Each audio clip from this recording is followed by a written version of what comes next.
Call the CUB Board of Directors meeting to order. Public comment session, seeing no public here today, we will move on to approval of minutes. Do I have a motion to approve the minutes? I'll make that motion. Here, a second. Second. Motion is second. Any discussion? All in favor say aye. Aye. Motion carries. We'll move on to the approval of vouchers. Have the vouchers in front of you. It's also in your packet. The motion to approve vouchers. So moved. And a second. Second. There's a motion and a second. Any discussion? All in favor say aye. Aye. Motion carries. Move on to approval of monthly reports. I'll turn it over to Mr. General Manager. Thank you, Mr. Chairman. We're happy to report, and I know Dudley will probably be happier than I once I turn it over to him, but always good news. I like to jump out there in front of him and take that steam away if we can. Both departments are doing so well. We have already reached our budget for 2021, fiscal year 2021. So assuming that we're not going to go in the other direction, we're looking at just enhancing that margin between now and the end of the fiscal year. Very, very happy that we were sustained in revenues through this very difficult time, and I think that speaks well for the organizations and the industries, small businesses that we have that are still functioning, and that is attributed, I think, a lot to the leadership both locally and in the state.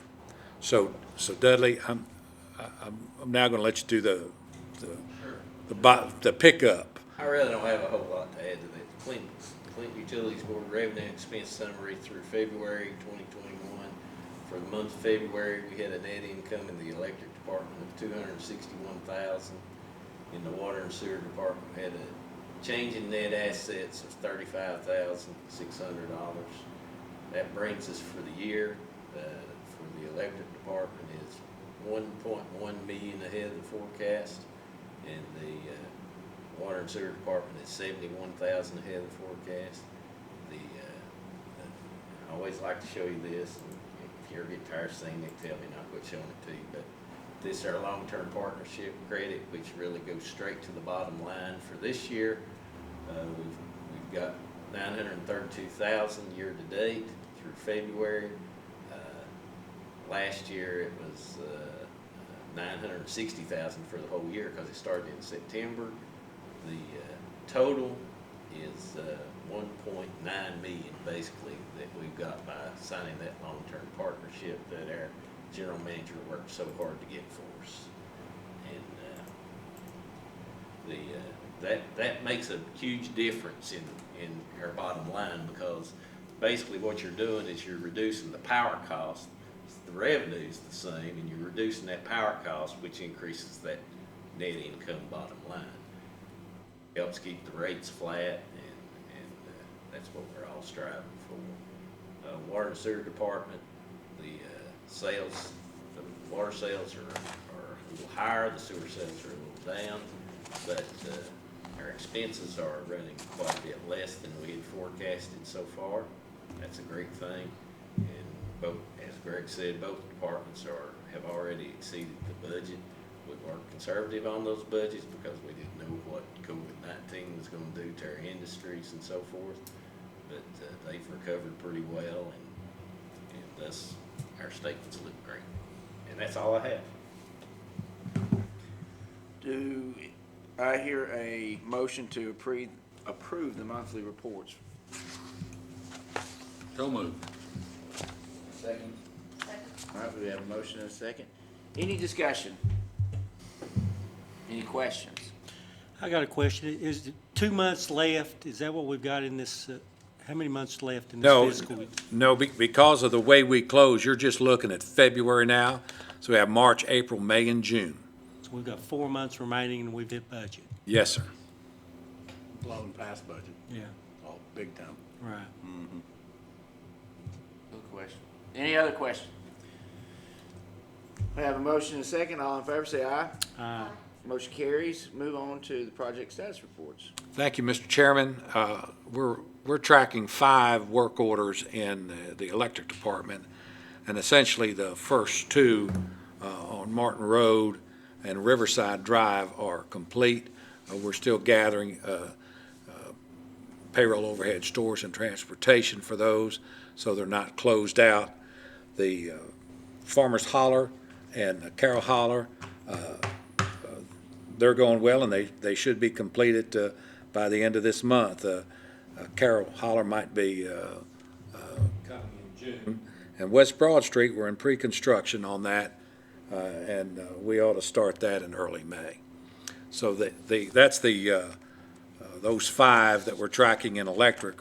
We're tracking 1 in water and sewer, and that is this North Main Street bypass, which we've been really struggling on the paving, but we have, TDOT has allowed us to, or at least our contractor, to install the binder within North Main Street, and hopefully, as soon as we get the green light, because they want to be there, they'll put the asphalt topping, weather permits, soon, is the word we get. I'll be glad to answer any questions someone might have, Mr. Chairman. That's all I have. Is that Project status. project any way related to the replacement of the gazebo out there? Did they come in on top of your all's work, or is that it No. totally independent? No, what we're dealing with here is really where the train trestle is, the overpass where the old burger house used to be. This board has struggled with that for years and years, and Band-Aids, because the way the sewer comes down, it comes down and does a 90, and when it does that, I mean, the design of that, we can lay the blame at the feet of somebody on that. But the design of that, because of that 90, that's where it bottlenecks. If there's anything in it, it'll trash, and that's what brings all of that up when it storms out of that one storm drain. So essentially, we've taken that dog leg and smoothed it around, so it's a much more gradual bend to alleviate that. Any other questions before we move on to approval of purchase order? All right, hearing none, let's move on to item 7. Periodically, Mr. Chairman, we make, and we bid out our transformers. We buy those in bulk. We get a better price. And we bid those out in such a way by transformer type and size. Here we essentially bid out 10 different sizes of transformers and types. And in that, we asked for a bid that encompasses all of those transformers that we need. But we also then asked for a bid on each individual item, and in here again, we have 10 different items. So we go through that, and although I don't think our vendors appreciate it much, but we'll cherry pick out of that. And in cherry picking out of that, we've got the total amount that was bid by these vendors. But when we pick out and cherry pick out individual by line item, we award it by line item, and we've saved $8,046 by doing that. And I recommend that the board approve utility sales for the items representing $118,000, and Wesco for those items that represent $42,000, for a total of $161,174. Do I hear approval for the purchase order? So moved. So we have a motion, and I need a second. Second. Motion and a second. Is there any discussion, or does anybody have any questions? I have none, and I will, all in favor? Aye. Aye. Motion carries. And approval of purchase order is approved, and we'll move on to item 8, CUB debt reduction. Thank you, Mr. Chairman. We're pleased that we can bring this to you. I've tried to put this in a way that is clear, but also it gives an opportunity for a little education into the process and the ramifications of what we're doing and what we've tried to do. Cub has, as of the beginning of this fiscal year, 4 outstanding bonds. And those bonds represent $9.4 million worth of principal-only debt. We have a 2006 issue, a 2007, a 2012, and a 2017 bond. These come due at different times, and the principal payments and the interest are due at different times. We had 2 coming due April the 1st, or 06 and 07. We took a look at that because part of what we do, the way we attack the debt, is we have a sinking fund and a reserve fund. And the sinking fund essentially recognizes long-term debt as it becomes due within that current year. It moves into a current liability. What are you going to pay this fiscal year? And we, each month, set aside a 1/12 of that, so when that becomes due and payable, we send it right out, and it is spread over the assets and the liabilities, and within the balance sheet, and then also in the income statement, it becomes due in this current year. That is the sinking fund. We do that for each issue, and that way we're not caught off guard, and there's not a fluctuation in 1 month where it has to absorb in all of 1 month. In addition to that, way back in the beginning of time, Dudley and I decided, as we borrowed money, as the finances allowed, we wanted to fund each one, all of the issues, and we've done this for 40 years. All of the issues, we would set aside enough money in bits and pieces over time until we reached the highest principal and interest payment in any year of that issue. So if we have a 20-year issue, whatever the highest principal and interest is in any one of those years, we're going to have a reserve fund to pay for that, just as a backstop against a calamity. What we always thought was weather related, that really put us in a bad way. The pandemic was a surprise, but there were utilities that didn't have sufficient reserves to pay the power bill. They didn't have the reserves to pay their principal and interest payments. They had to borrow money to pay the payments on the money that they had already borrowed, if that makes sense. Well, we were never in that shape, and that's really good, but we looked at the sinking funds and the reserve funds for these 3 issues, and essentially Regions worked with us because that wasn't due until January, but we called all 3 of these issues, the 06, the 07, and the 12. You see the interest rates that we were paying, and we reduced our debt down. We paid principal and interest, and reduced our debt down to $6 million, or 6.6 essentially. The savings for that by issue amounted to $39,000, right at $40,000. That's what we saved by doing it, and now we have reduced all of our debt down to just this one issue. So debt plays such an intricate role. I mean, I could have stopped right there and say, great, and just declare victory. We had savings and we called. But I wanted to take an opportunity because I think it's informative for the board to understand how this plays through all the way down to what the ratepayer pays each month. I looked at, and I was able to go on the internet because the financial statements are available publicly for some of our close neighbors. I'm always going to try to put Lenoir City in there because we've been used as a comparison so much with them. But when you look at what CUB has in debt, and now you see that Knoxville is over $1 billion, which is pretty substantial. When you look at TVA, it's probably at 24 billion. Lenore City's at 78 million and Oak Ridge is at 70. What that means for the customer is what are they exposed to in order to pay that back? So Lenore City is 5 times more.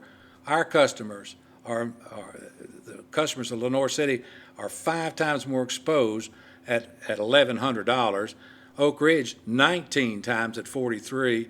And KUB, if you live on their system, every customer has a $4,800 exposure just for the principal on what they owe. Now, if you look at our local water utilities, ACWA and Hallsdale Powell, of course, CUB's got 0 debt. ACWA's got 10.5 million, and Hallsdale Powell's got 152.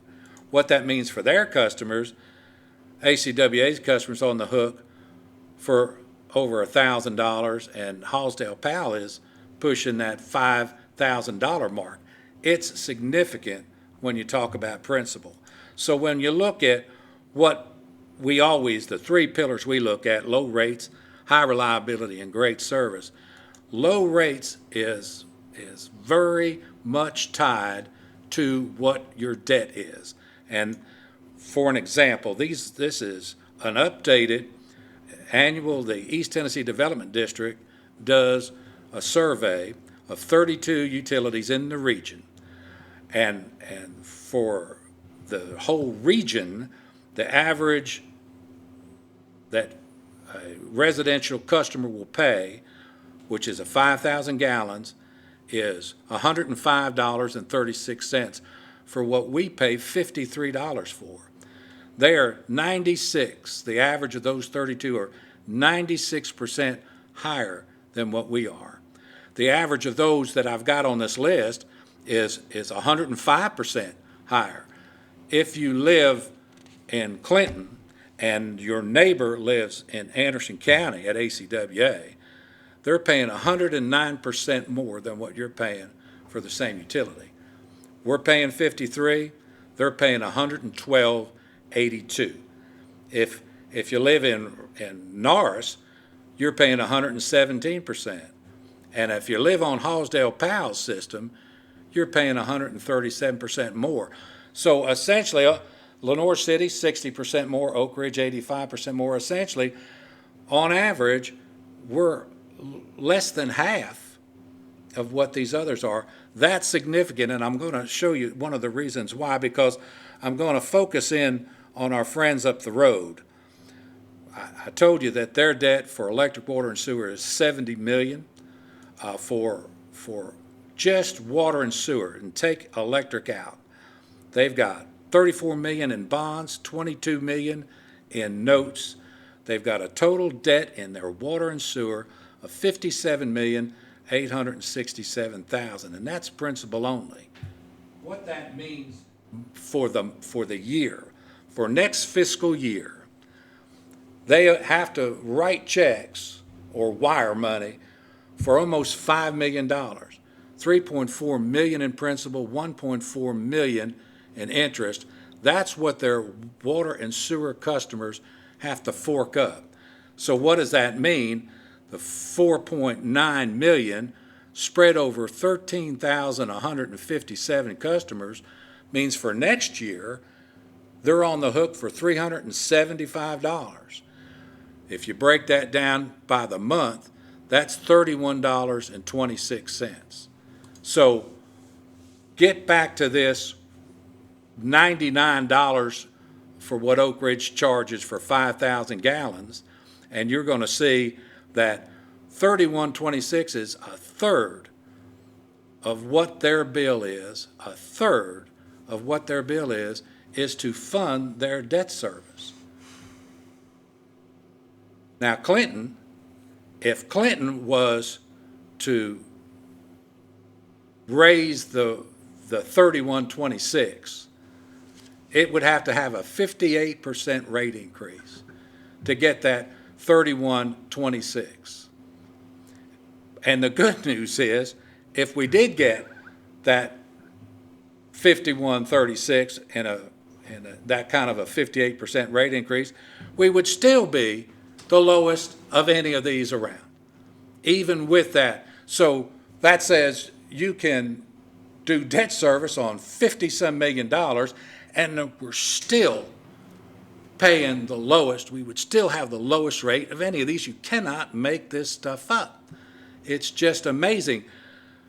We're very proud of that. These folks, I don't see how their debt goes out to 2041, and that's assuming that they don't borrow any more, which I don't know how they can do.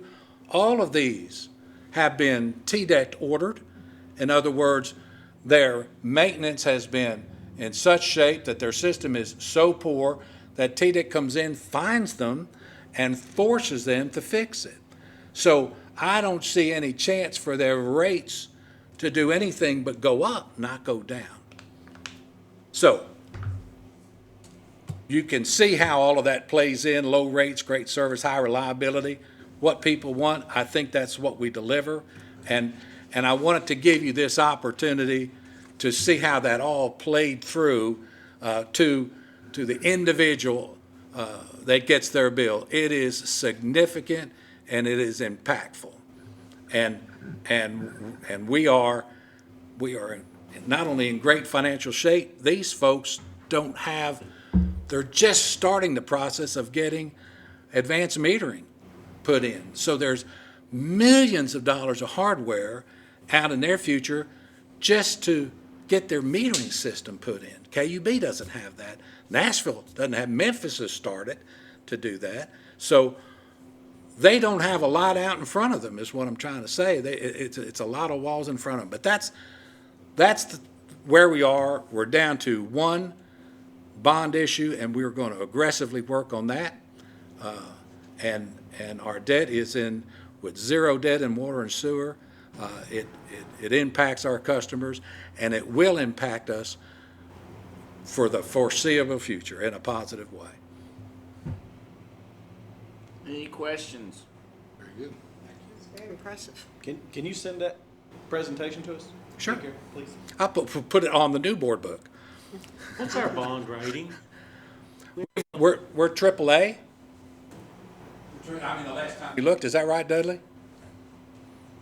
Remember, it's been so long since we got one, because even those older issues we did in-house to save those underwriter fees.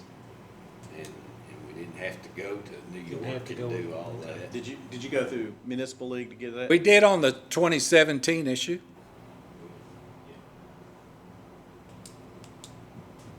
Any other questions? Will you send that in the packet that we send over to city council, please? Sure. Yeah, the reason I wanted it in email, if you don't care, is I can print it off and put it in my file in case I get asked. Because the board book, I may or may not. Let us print it for you, because this is Or you can email, it doesn't matter. 20-some slides. Let us, I got a printer. I mean, it won't matter to me. you- I got a nice Steve, big Kia you Ceras you in get that a, office. you get barely a hat and a pen. I'm telling you, But we're I get your gonna. company. I mean, what more could I ask? Yeah, we'll print you all a copy. I've got a copy right here for somebody that wants it. But we'll get you all one. And we'll also put it on the board book, which might make it easier. Thank you. Any other questions? If not, let's move on to other business. Cub was recognized by the Arbor Day Foundation headquartered in Lincoln, Nebraska, as the 2021 Tree Line USA Utility. This marks our 20th year, and that gets us a plaque. We're very proud of this because we're proud to be associated with this the Tree Line folks and Arbor Day, and how we interact with the vegetation and the trees, how we cut, and also how we bore. So our 20th year to receive this prestigious recognition signifies our commitment to deliver safe and reliable electricity while maintaining healthy trees in our community. As part of our commitment to this program, we partner annually with our local municipals in support of Arbor Day celebrations. On the 12th of March, we provided a tree to be planted as part of the Town of Norris annual Arbor Day celebration, and we have done this for many years now. Norwich was the first city in the state of Tennessee to receive the Tree City USA recognition by Arbor Day Foundation.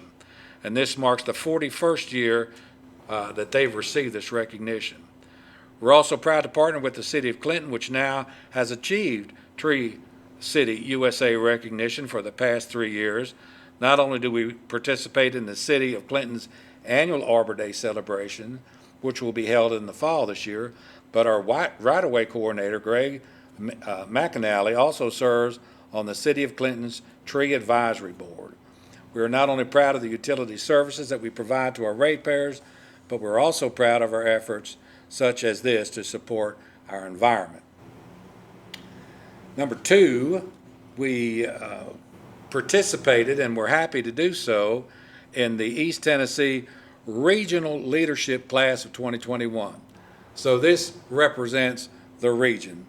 The Anderson County is coming, but this, apparently they had the theme of science and technology this year, and to that end, we were included with Y12, the Oak Ridge National Lab, and Isotech, which is systems and its role in cancer research for the Department of Energy.